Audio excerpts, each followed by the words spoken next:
कक्षा 10 के इतिहास का शहरीकरण एवं शहरी शहरी जीवन का जो भी क्या है महत्वपूर्ण जो ऑब्जेक्टिव है, जो भी अस्मरणीय तथ्य है, इन सारे अस्मरणीय तथ्य को एक एक करके जानेंगे। उसके बाद इस चैप्टर का जो भी महत्वपूर्ण ऑब्जेक्टिव होगा उसे क्या करेंगे, हम लोग कवर करेंगे।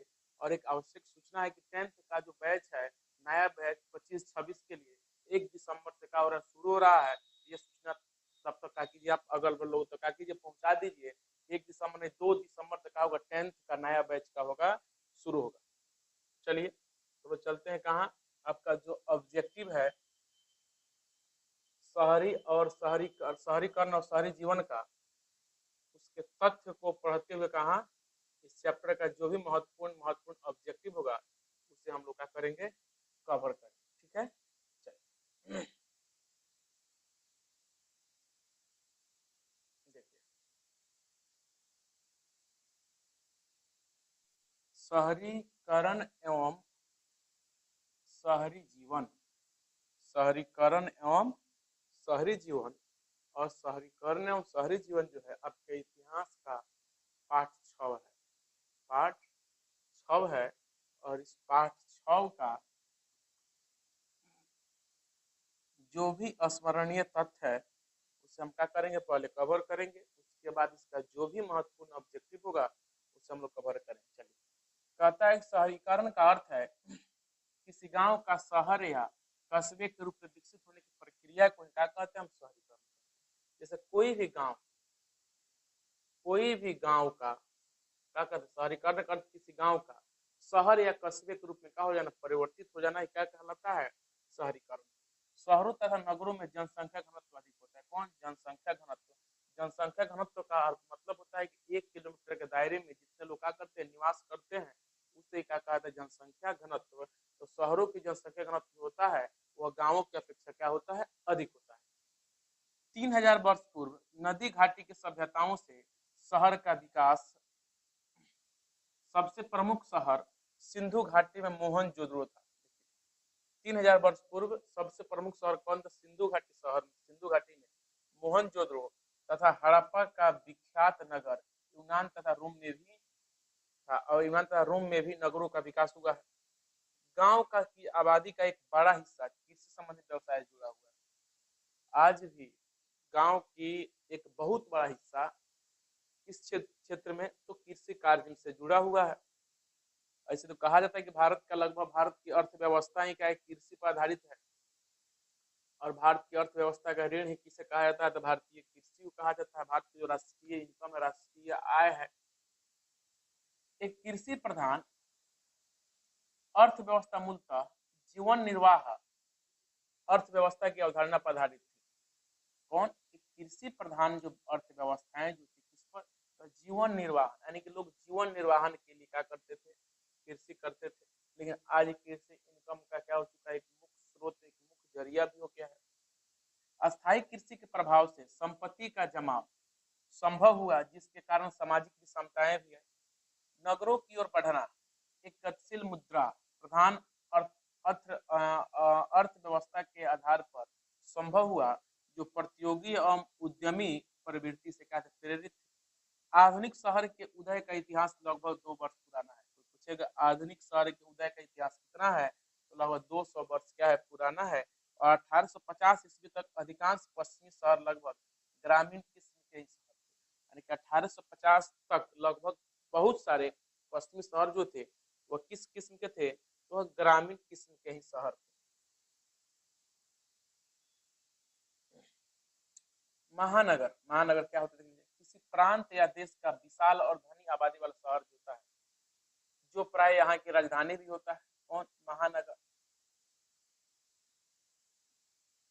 टेनेमेंट्स, काम चलाऊ और अक्सर बेहिसाब भीड़ वाले अपार्टमेंट मकानों का कहा जाता है टेनेमेंट्स। कस्बा, ग्रामीण अंचल में छोटे से नगर को क्या कहते हैं, कस्बा कहते हैं। गज, एक छोटे अस्थायी बाजार का कहा जाता है गंज कहा जाता है। क्या कहा जाता है, गंज। जैसे आप सुने बहुत सारा क्या है, गोपालगंज, ऐसे बहुत सारा गंज होगा। तो गंज को कहते हैं छोटे अस्थायी बाजार को क्या कहा जाता है, हम लोग गंज कहते हैं। गंज किसे कहते हैं, तो छोटे अस्थायी बाजार को क्या कहते हैं, गंज कहते हैं। ठीक है,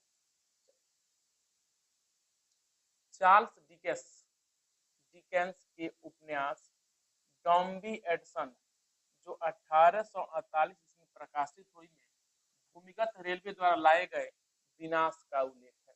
1870 में लंदन में अनिवार्य प्राथमिक शिक्षा कानून लागू किया गया। लंदन में अनिवार्य प्राथमिक शिक्षा कानून कब लागू किया गया? तो 1870 में। और 1880 तक लगभग 4 करोड़ लोग प्रति वर्ष भूमिगत रेल द्वारा यात्रा करते थे।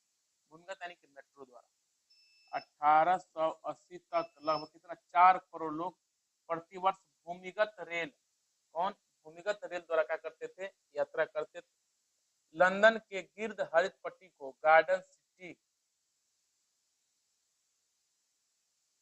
का नाम यानी बगीचों का शहर कहा जाता है। किसे? गार्डन सिटी यानी बगीचों का शहर किसे? तो लंदन के गिर्द हरित पट्टी को।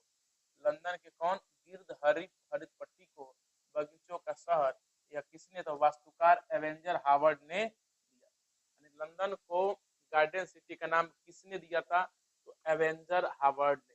और लंदन के किस इलाके को? तो गिर्द हरित पट्टी को। दुनिया की सबसे पहली भूमिगत रेल की पहली खंड का उद्घाटन कब? तो 10 जनवरी 1863। भूमिगत रेल। और यह रेल लाइन लंदन की पेंडिगल और कैरिंगटन स्ट्रीट के बीच क्या स्थित था। और 1880 तक भूमिगत रेल का नेटवर्क का विस्तार हो चुका।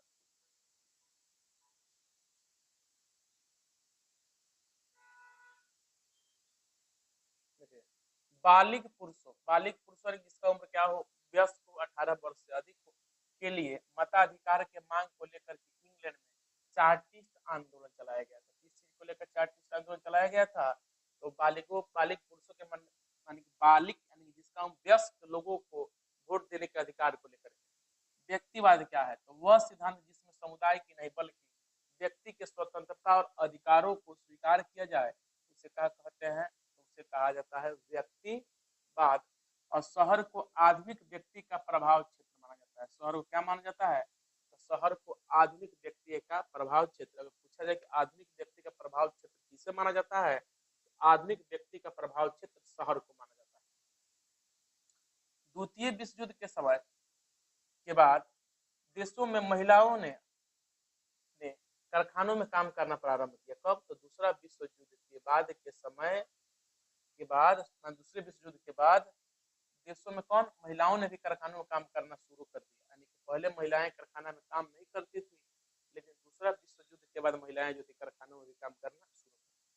महिलाएं जहां अपनी अस्मिता में परिवर्तन लाने में सफल हुई वही वह क्षेत्र था उपभोक्ता विज्ञापन। इसी उपभोक्ता विज्ञापन में महिलाएं का भी बहुत अधिक सफल हुई। घेटो खूब पूछता है, घेटो क्या है? पूछता है ना, घेटो क्या है? देखिए, सामान्यतः यह शब्द मध्य यूरोपीय शहर में यहूदियों की बस्तियों के लिए प्रयोग किया जाता है। घेटो शब्द किसके लिए प्रयोग किया जाता है? यहूदियों के लिए क्या करते हैं हम लोग? घेटो शब्द का प्रयोग किया जाता है। तो पूछेगा घेटो शब्द का प्रयोग किसके लिए किया जाता है? तो घेटो शब्द का प्रयोग यहूदी के लिए किया जाता है। लैसेज फेयर आर्थिक उन्मुक्तवाद था। कौन था? आर्थिक उन्मुक्तवाद था जिसमें सरकार का किसी रूप में हस्तक्षेप नहीं था एवं पूंजीपतियों की पूरी स्वतंत्रता थी। शहरी जीवन में औद्योगिकरण एवं प्रशासनिक व्यवस्था ने 3 वर्ग कौन वर्ग? 3 वर्गों में व्यवसायी वर्ग, मध्यम वर्ग और मजदूर वर्ग का जन्म दिया। औद्योगिकरण एवं प्रशासनिक व्यवस्था ने 3 प्रकार के वर्गों का उदय किया।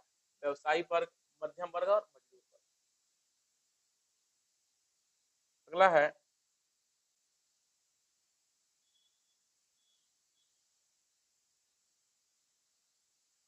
इंग्लैंड में 1825 ईस्वी में सरकार को मजदूरों का वेतन बढ़ाने तथा काम के घंटे कम करने के लिए तथा संगठित ढंग से काम करने के अधिकार स्वीकार करना पड़ा।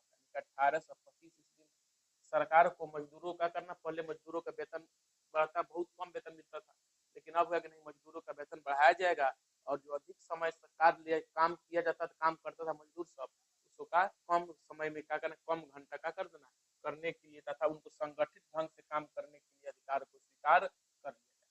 बाल श्रम को रोकने के लिए अनिवार्य शिक्षा कानून तथा फैक्ट्री कानून बनाया गया जिसमें क्या कर सके बाल मजदूरी को रोका जा सके। 1901 की जनगणना के अनुसार बम्बई की लगभग 80% आबादी चौलों में रहती है। कहाँ रहती है?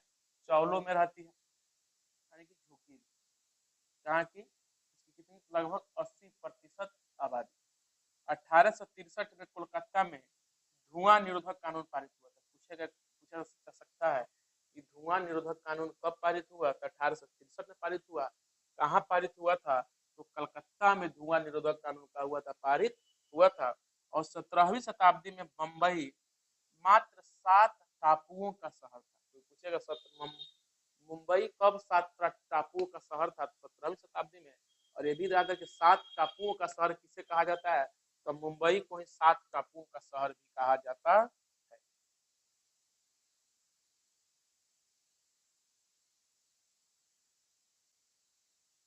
देखिए आइए क्या, चौल। चौल में सबसे अधिक ये रहता है, देख लीजिए। चौल मुंबई में बाहर से आए हुए मजदूरों के आवास के लिए बड़ी संख्या में चौल बनवाए गए। चौल बहुमंजिल इमारत इमारत होती थी। इसका निर्माण 1860 के दशक से क्या हुआ था? आरंभ हुआ था। संयमता आंदोलन को मध्यम वर्ग ने चलाया था। कौन आंदोलन? संयमता आंदोलन को किसने चलाया था? तो मध्यम वर्ग ने चलाया था।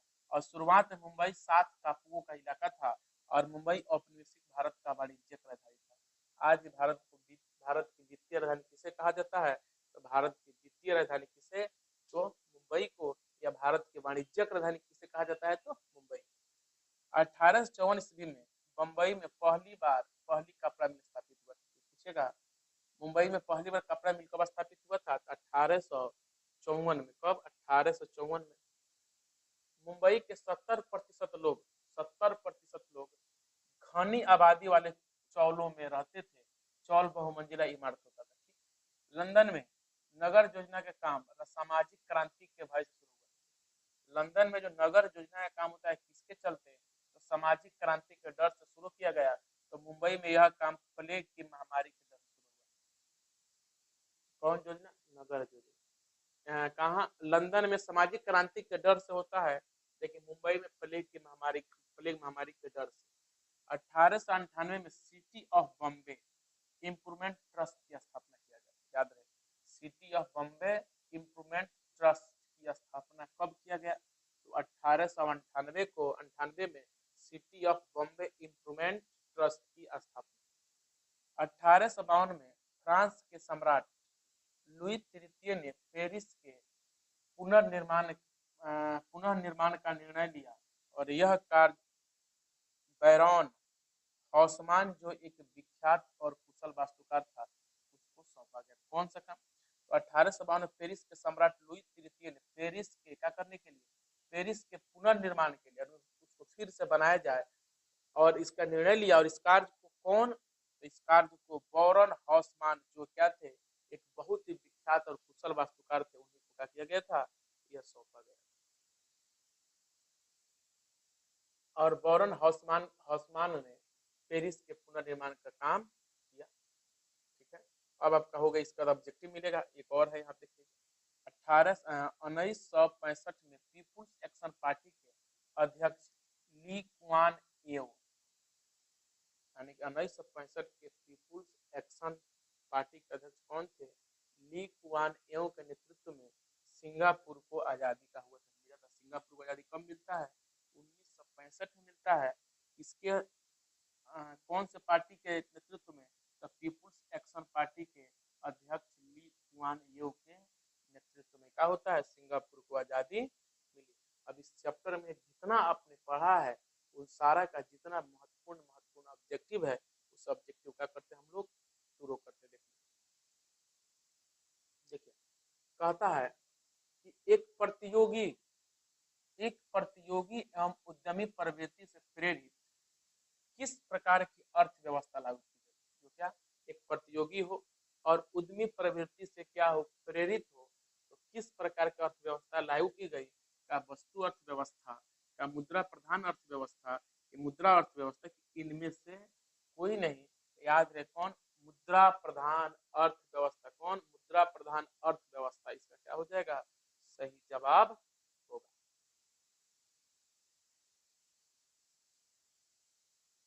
अगला है, औद्योगिकरण ने किसके स्वरूप को गहन रूप से प्रभावित किया था। औद्योगिकरण ने किसके स्वरूप को गहन रूप से प्रभावित किया था?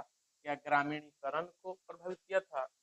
क्या शहरीकरण को प्रभावित किया था? कि कस्बों को की बंदरगाहों किसको क्या किया था? यहाँ प्रभावित किया था। तो देखिए, तो जब औद्योगिकरण होगा तो स्वाभाविक शहर का रूप क्या होगा? बदलेगा। तो हम कह सकते हैं सर शहरीकरण का स्वरूप क्या कर दिया? प्रभावित किया था। कैसे? तो गहन रूप से। और इस प्रकार दो का आंसर क्या हो जाएगा आपका? डी हो जाएगा।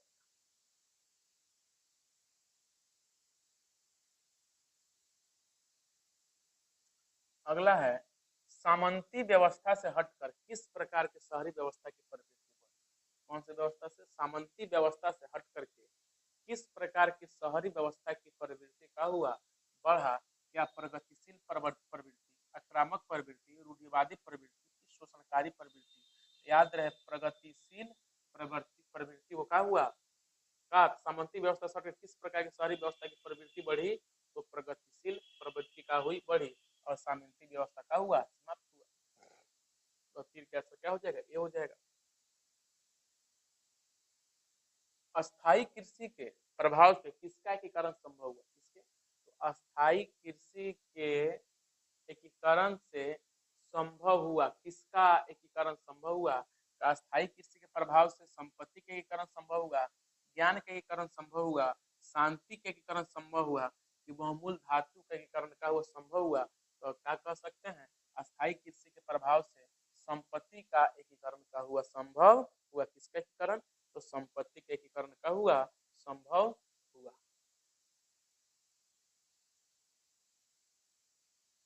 आधुनिक नगरों का विकास कब से हुआ? पूछता है सवाल कि बताइए आधुनिक नगरों का विकास कब से हुआ? क्या मेसोपोटामिया की सभ्यता से हुआ, या हड़प्पा की सभ्यता से, कि पुनर्जागरण से, कि औद्योगिक क्रांति से? कौन आधुनिक नगर का विकास? तो याद रहे आधुनिक नगर का जो आधुनिक दौर कर रहा है, आधुनिक दौर में, आधुनिक दौर में जो नगरों का विकास कब से हुआ? तो जब औद्योगिक क्रांति हुआ तब से, यानी कि औद्योगिक क्रांति के समय से ही आधुनिक नगरों का हुआ विकास संभव हुआ।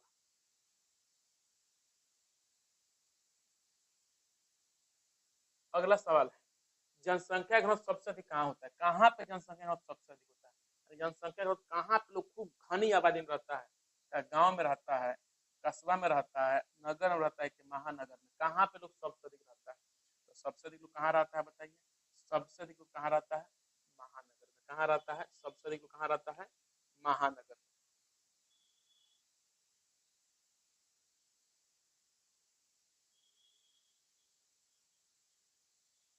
अगला सवाल 1810 ईस्वी से 1880 ईस्वी तक, 1810 से 1880 ईस्वी तक लंदन की आबादी 10 लाख से बढ़ करके कहाँ तक पहुंच गई? यानी कि 1810 से लेकर 1880 तक जो लंदन की आबादी जो थी वह 10 लाख से बढ़ के कहाँ तक चली गई थी?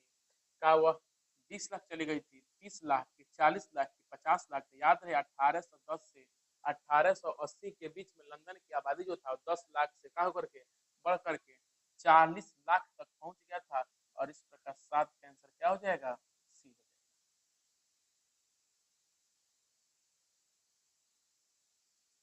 आधुनिक शहर सबसे पहले कहाँ बसने शुरू हुए थे? यानी कि आधुनिक शहर जो था वो सबसे पहले कहाँ बसना शुरू हुआ? क्या चीन में शुरू हुआ, क्या जापान में शुरू हुआ, इंग्लैंड में शुरू हुआ, कि भारत में शुरू हुआ? याद रहे कहाँ शुरू हुआ? इंग्लैंड में। कहाँ शुरू हुआ? इंग्लैंड में ही आधुनिक शहर सबसे पहले का हुआ बसा। गार्डन सिटी की योजना किसने बनाया था? किसने बनाया था गार्डन सिटी की योजना? गार्डन सिटी की योजना किसने बनाया था? तो का रेमंड अनवियन ने, बैरी पार्कर ने, एवेंजर हावर्ड ने, कि विलियम हार्नबी ने? तो याद रहे एवेंजर हावर्ड ने ही गार्डन सिटी की योजना बनाई। ठीक है ना? पूछे गार्डन सिटी की योजना किसने बनाई थी? तो एवेंजर हावर्ड ने ही गार्डन सिटी की क्या बनाई थी? तो योजना बनाई। संयमता आंदोलन किस महानगर में चलाया गया था? संयमता आंदोलन किस महानगर में? का लंदन में, न्यूयॉर्क में, बंबई में, कलकत्ता में? कहाँ पर संयमता आंदोलन का हुआ था, चलाया गया था? तो याद रहे संयमता आंदोलन कहाँ? तो लंदन में ही संयमता आंदोलन का किया गया था, चलाया गया था।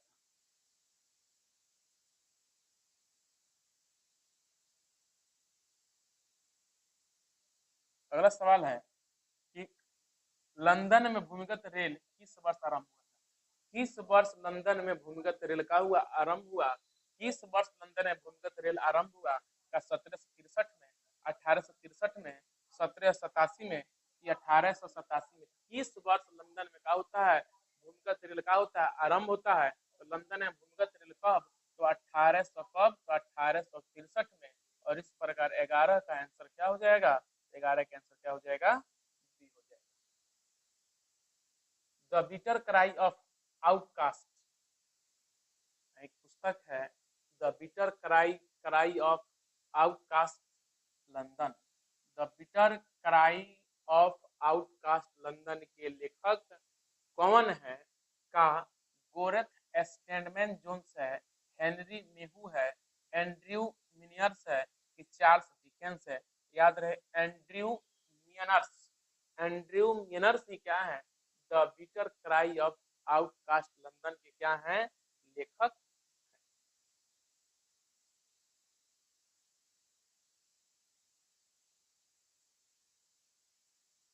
अगला है लंदन में अनिवार्य प्राथमिक शिक्षा कब शुरू हुआ? कब शुरू? देखिए आप दो क्वेश्चन एक के साथ में बनाएंगे हम। लंदन में अनिवार्य प्राथमिक शिक्षा कब से लागू हुआ? का 1850 से, 1855 से, 1860 से, 1870 से? कब लंदन में क्या हुआ था? प्राथमिक शिक्षा का हुआ अनिवार्य हुआ। याद रखिए कब? 1855 से। और 13 का आंसर क्या हो जाएगा? बी हो जाएगा। अगला है चार्टिस्ट आंदोलन कहाँ हुआ था? चार्टिस्ट आंदोलन कहाँ हुआ था? का ऑस्ट्रिया में हुआ था, यूनान में हुआ था, फ्रांस में कि इंग्लैंड में? याद है चार्टिस्ट आंदोलन कहाँ हुआ था? इंग्लैंड में। और 14 का आंसर क्या हो जाएगा? 14 का आंसर हो जाएगा आपका डी हो जाएगा। नगरों में किस अवधारणा बल दिया गया? यानी कि नगरों में किस अवधारणा पर क्या किया गया? बल दिया गया। कहाँ? तो नगरों में का सामुदायिक पर, व्यक्तिवादी पर, स्त्रियों की स्वतंत्रता पर, सांप्रदायिकता पर? याद रहे व्यक्तिवादी। कौन? व्यक्तिवादी पर क्या कर दिया गया? बल दिया गया, यानी कि व्यक्तिवाद पर। चार्टिस्ट आंदोलन क्यों चलाया गया? चार्टिस्ट आंदोलन क्यों चलाया गया था? का कारखानों में काम की अवधि कम करने के लिए, बालिग पुरुषों के लिए मताधिकार की मांग के लिए, बालिग स्त्रियों के लिए मताधिकार की मांग के लिए, गरीबों को आवासीय सुविधा मुहैया कराने के लिए? इसके लिए चार्टिस्ट आंदोलन का हुआ था, चलाया गया था। तो चार्टिस्ट आंदोलन बालिग पुरुषों के लिए मताधिकार के मांग के लिए चलाया गया था। और इस प्रकार 16 का आंसर क्या हो जाएगा? तो 16 का आंसर हो जाएगा आपका बी हो जाएगा। 16 का आंसर क्या हो जाएगा? तो 16 का आंसर हो जाएगा डी। चार्टिस्ट आंदोलन क्यों चलाया गया था? यही क्वेश्चन है, ठीक। बालिग पुरुषों के लिए मताधिकार की मांग के लिए। शहर को आधुनिक व्यक्ति का किस प्रकार का क्षेत्र माना जाता है? शहर को आधुनिक व्यक्ति का किस प्रकार का क्षेत्र माना जाता है? का सीमित क्षेत्र माना जाता है, प्रभाव क्षेत्र की, विस्तृत की, उपयुक्त सभी? शहर को आधुनिक व्यक्ति का किस प्रकार का क्षेत्र का होता है माना जाता है? तो कौन क्षेत्र? तो प्रभाव क्षेत्र। शहर को आधुनिक व्यक्ति का क्या माना जाता है? तो शहर को आधुनिक व्यक्ति का प्रभाव क्षेत्र माना जाता है। शहर को आधुनिक व्यक्ति का प्रभाव क्षेत्र माना जाता है। घेटो शब्द का प्रयोग किसके लिए हुआ है? आगे आना सवाल। घेटो शब्द का प्रयोग किसके लिए किया जाता है? यूनानियों बस्तियों के लिए, यहूदी की बस्तियों के लिए, अरब वाले बस्तियों के लिए, ईसाई बस्तियों के लिए? याद है यहूदियों की बस्ती के लिए ही हम घेटो शब्द का क्या करते हैं? प्रयोग करते हैं।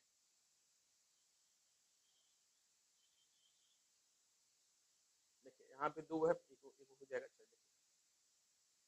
लेसेज फेयर के सिद्धांत में, लैसेज फेयर के सिद्धांत में किसको पूरी स्वतंत्रता मिली हुई थी? या किसान को, मजदूर को, व्यापारी को, पूंजीपतियों को? लैसेज फेयर के सिद्धांत में किसको कहा हुआ था? पूरी की पूरी का स्वतंत्रता मिली हुई थी। तो किसानों को स्वतंत्रता नहीं मिली थी, मजदूरों को भी नहीं मिलता, व्यापारियों को भी नहीं। तो किसको स्वतंत्रता? तो पूंजीपतियों को ही कहा हुआ था। लैसेज फेयर के सिद्धांत में कहा हुआ था इसको पूरी स्वतंत्रता क्या थी? इनको मिली थी। किनको? तो पूंजीपतियों। शहर में शहर में कौन सा वर्ग बुद्धिजीवी वर्ग के रूप में विख्यात हुआ? कौन से वर्ग का? पूंजीपति वर्ग को बुद्धिजीवी वर्ग कहा गया था, श्रमिक वर्ग को, कि उद्योगपति वर्ग को, कि मध्यम वर्ग को? किस वर्ग को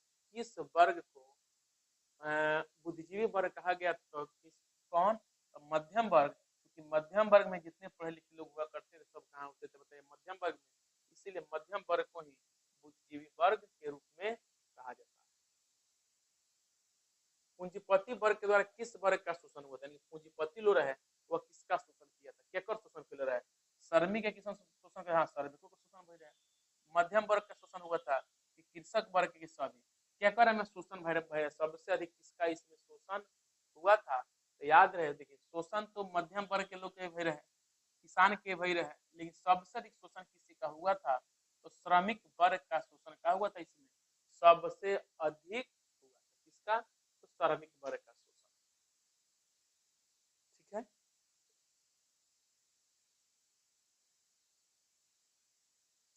मुंबई किस वर्ष बम्बई किस वर्ष बम्बई प्रेसिडेंसी की राजधानी बनी? मुंबई को कब बम्बई प्रेसिडेंसी की राजधानी बनाया गया? कब मुंबई को कब प्रेसिडेंसी की राजधानी बनाया गया था? क्या 1661 में, 1819 में, 1757 में, 1912 में? याद रहे 1819 में ही वह वर्ष था, 1819 का ही वो वर्ष था जब मुंबई को क्या किया जाता है? बम्बई प्रेसिडेंसी की राजधानी बनाया जाता है। ठीक है। तो 22 का आंसर क्या हो जाएगा? तो 22 का आंसर हो जाएगा सी। 22 का आंसर क्या हो जाएगा? सी हो जाएगा। ब्रिटेन के किस राजा ने ईस्ट इंडिया कंपनी को बम्बई दिया था? क्या कहता है? ब्रिटेन के किस राजा ने ईस्ट इंडिया कंपनी को क्या दे दिया था? वो बम्बई दे दिया था कि लो बम्बई तुम ले लो। कौन? वह ब्रिटेन के कौन से राजा थे जिसने क्या कर दिए थे? ईस्ट इंडिया कंपनी को क्या कर दिए थे? बम्बई दे दिए थे।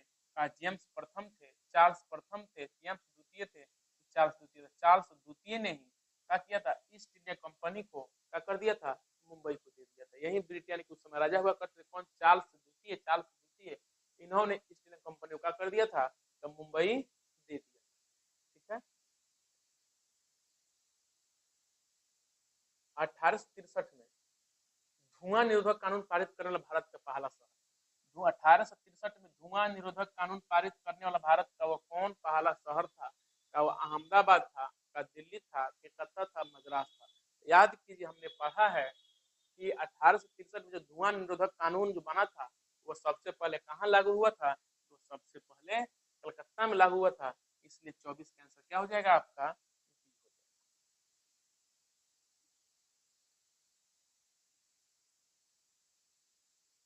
दादा साहब फाल्के ने निम्नलिखित में से किस फिल्म का निर्माण किया था?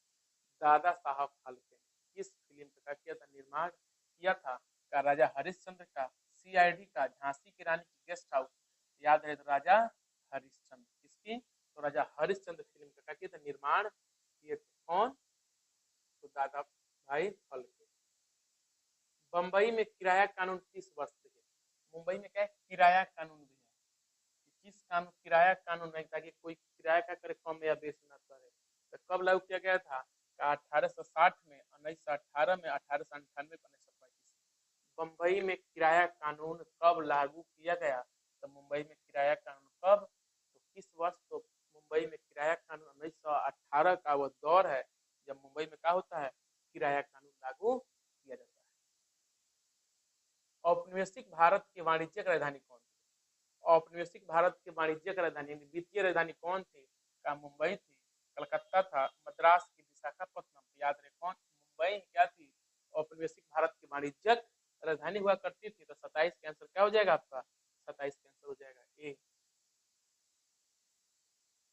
बॉम्बे की चौल किस प्रकार की इमारत थी? बॉम्बे की जो चौल जो थी वो किस प्रकार की इमारत थी? का एक मंजिला इमारत थी, बहुमंजिला इमारत थी, धनी लोग की इमारत थी, सरकारी कर्मचारी? यह क्या हुआ करता था? यह बहुमंजिला इमारत हुआ करता था। और इसमें कहा था? मुंबई से बाहर आने, मुंबई के जो बाहर वाले लोग मजदूर जो थे आकर के इसमें क्या होते थे? रहते थे। भारत में केनाल कॉलोनी किस प्रांत में बनाया गया था? भारत में केनाल कॉलोनी, कॉलोनी कौन कॉलोनी? तो केनाल कॉलोनी किस प्रांत से बनाया गया था? क्या पंजाब में बनाया गया था, मध्य प्रदेश से बनाया गया था, कि उत्तर प्रदेश में, कि राजस्थान में? कहाँ पर केनाल कॉलोनी का किया गया था? तो बनाया गया था। तो याद रखिएगा पंजाब में ही का तो केनाल कॉलोनी का हुआ था, बनाया गया। भारत का पंजाब प्रांत हुआ करता था, इसमें केनाल कॉलोनी का हुआ करता था, तब बनाया जाता।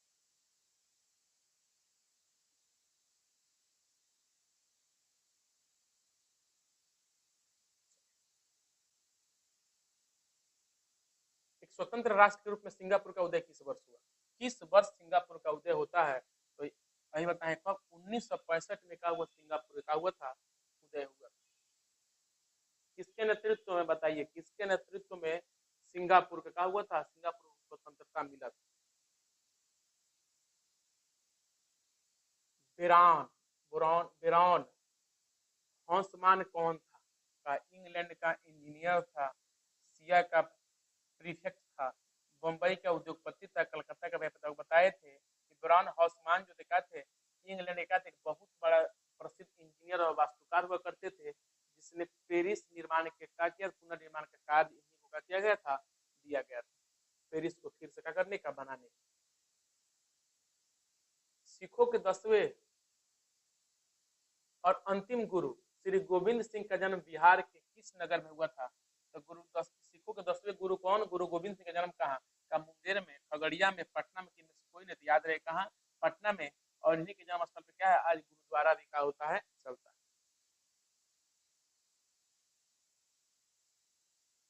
पटना में गोलघर किस उद्देश्य, यानी जो पटना में जो गोलघर बना हुआ था वो काहे के लिए बना था? काहे के लिए पटना में गोलघर बना था? वो का सैनिक के में बैठावे खातिर, का हथियार रखे खातिर, अनाज रखे खातिर, की पूजा करे खातिर, कथी करे खातिर बताओ तो का?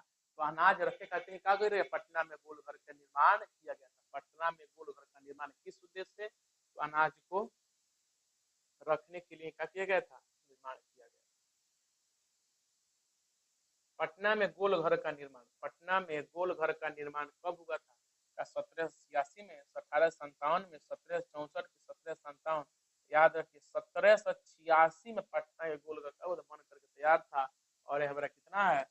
2024 है। देख लीजिए कितना साल पूरे पुराना क्या हो गया है हमारे कहाँ? पटना के जो गोलघर है, जिसको क्या करने के लिए, अनाज को रखने के लिए क्या किया गया था? बनाया गया था। और क्या है हमारे, आज हमारे बिहार का क्या है? वो धरोहर है।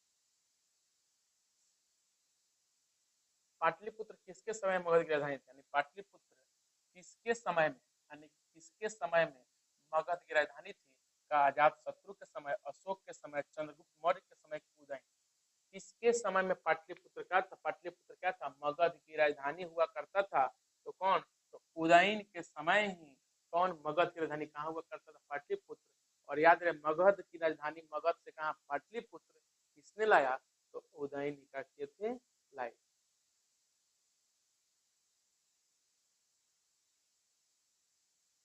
मेघास्थनी जब पाटलिपुत्र की यात्रा किसके समय की थी? मेघास्थनी जो पटना आए थे ना, किसके यात्रा किसके समय में की थी? चंद्रगुप्त प्रथम के, चंद्रगुप्त द्वितीय के, हर्षवर्धन के, चंद्रगुप्त मौर्य। याद रहे चंद्रगुप्त मौर्य के समय में ही मेघास्थनी कथी का? तो पटना का किए थे यात्रा, यानी कि पाटलिपुत्र की यात्रा किए थे के? तो चंद्रगुप्त मौर्य के समय में कौन? मेघास्थनीज। और इस प्रकार 36 का आंसर क्या हो जाएगा? डी हो जाएगा। बिहार को पृथक राज्य का दर्जा कब मिला? लेकिन बिहार को एक अलग राज्य का दर्जा कब दिया गया? किसको? तो बिहार को। तो याद रहे कब का? 1910 में, 1912 में, 1911 में, 1913 में। याद रहे 1905 में क्या होता है? बंगाल विभाजन होता है। फिर 1911 में फिर बंगाल विभाजन वापस होता है। और फिर 1912 में क्या होता है? बिहार को का एक पृथक राज्य का दर्जा का होता है, दिया जाता है। याद रहे बिहार को पृथक राज्य का दर्जा, यानी कि अलग राज्य का दर्जा कब मिलता है? तो 1912 में मिलता है। डेट कौन बताइए?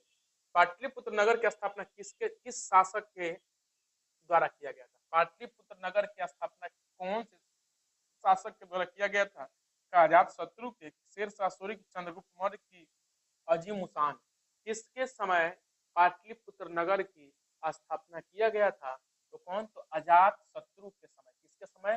तो अजात शत्रु के समय पाटलिपुत्र नगर की स्थापना किया गया। मगध राज्य की प्राचीनतम राजधानी कहाँ स्थित थी? यानी मगध के प्राचीन राजधानी कहाँ हुआ करता था? का बोध गया, का राजगिरी, वैशाली, पटना साहिब। याद रहे कहाँ? मगध की प्राचीन राजधानी कहाँ? तो राजगिरी में। कहाँ? राजगिरी में कहा था हुआ करता था। कौन? मगध की प्राचीन राजधानी कहाँ? राजगिरी।